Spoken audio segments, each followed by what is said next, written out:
প্রিয় দেশবাসী, আসসালামু আলাইকুম।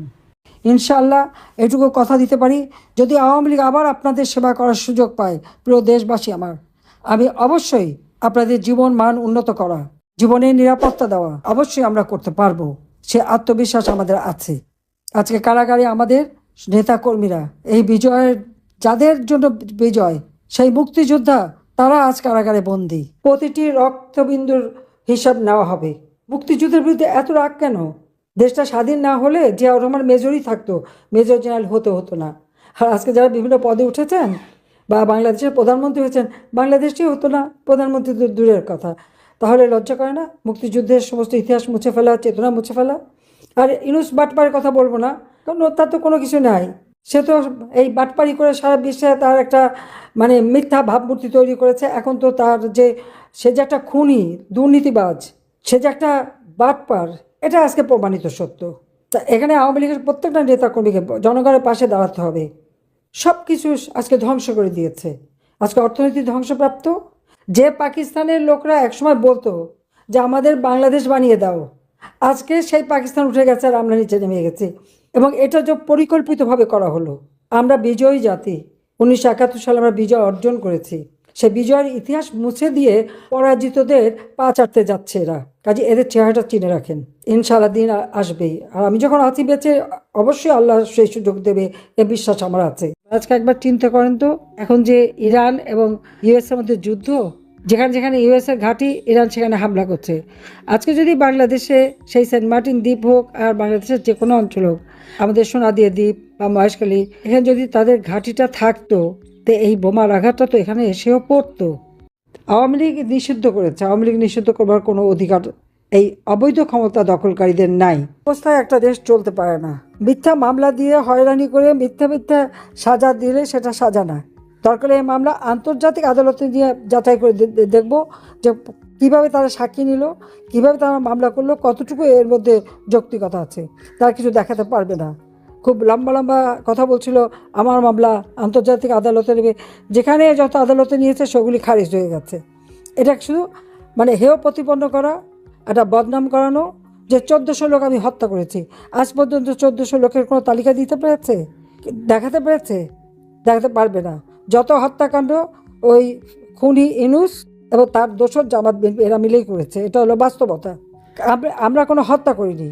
পুলিশ মারবে, পুলিশকে পড়াবে, আগুন দিয়ে পড়াবে, পুলিশ অ্যাকশন নেবে, তার সাথীকে বাঁচাতে যাবে, এটা খুব, বা নিজে বাঁচতে যাবে।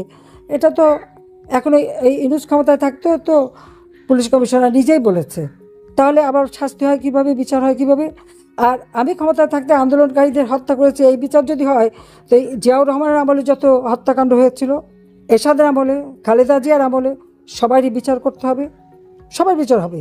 ইনুস চলে গেছে, এক ফ্যাসিস্ট গেছে, এখন আর একজন গ্রেনেড হামলায় আসামি, দুর্নীতির দায়ে আমেরিকার FBI এসে যার বিরুদ্ধে সাক্ষী দিয়ে গেছে, এবং মামলাটা করেছিল 2007 সালে তত্ত্বাবধায়ক সরকার। সেই মামলায় সাজাপ্রাপ্ত আসামি 10টা অস্ত্র চোরা কারবারি, সেই জামাতের মতিউর রহমান নিজামী এবং এই তারেক জিয়া সহ বাবররা সব এখানে আসামি, সেখানে সাজাপ্রাপ্ত।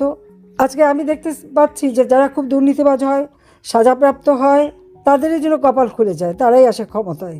আওয়ামী লীগের নেতা কর্মীদের বিরুদ্ধে মিথ্যা মামলা, শুধু মিথ্যা মামলা না, মামলার রায়ও হয়ে যাচ্ছে চটপট।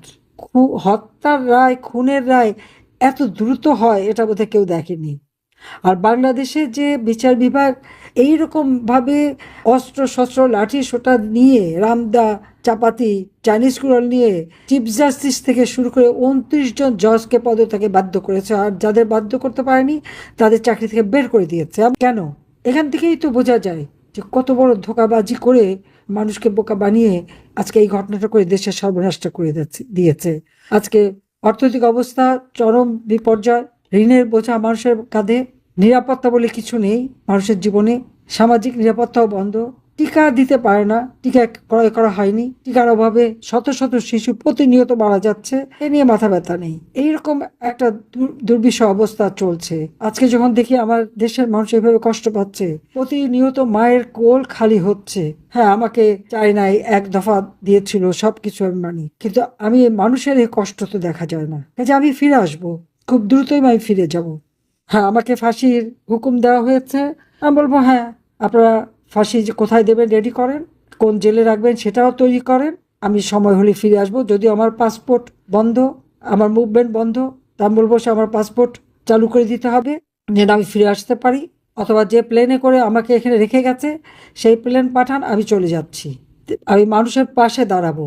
আর মানুষের পাশে দাঁড়ানোর জন্য যদি আমাকে ফাঁসি কাষ্ঠেও ঝুলতে হয়, হ্যাঁ, আমি মানুষের জন্য সেই ত্যাগ স্বীকার করতে সবসময় প্রস্তুত। কারণ যেখানে আমাদের হাজার হাজার নেতাকর্মীকে, বাংলাদেশের জনগণকে পিটিয়ে পিটিয়ে হত্যা করা হয়েছে, অন্তঃসত্ত্বা পুলিশ পর্যন্ত যেখানে রেহাই পায়নি, সেখানে আর জীবনের মায়া তো আমার নেই, আর সবই তো হারিয়েছি। কিন্তু আজকে সেই মর্যাদা বাংলাদেশের ধূলিসাৎ করে দিয়েছে ওই বিশ্ব বাটপার ইনুস আর তারেক, এই এবং জামাতে ইসলামী সহ যুদ্ধাপরাধী এবং জঙ্গি সন্ত্রাসীরা এক হয়ে বাংলাদেশকে আজকে ধ্বংসের কিনারে নিয়ে গেছে। এখান থেকে বাংলাদেশকে ফেরাতে হবে, জঙ্গি দমন করতে হবে, আইনের শাসন প্রতিষ্ঠা করতে হবে, অর্থনৈতিক মুক্তি আনতে হবে, সকল বন্দীদের মুক্তি দিতে হবে, রাজবন্দীদের মুক্তি দিতে হবে। আজকে আমাদের সকল দেশবাসীকে সোচ্চার হতে হবে যে কেন রাজবন্দীদের মুক্তি দেওয়া হয় না।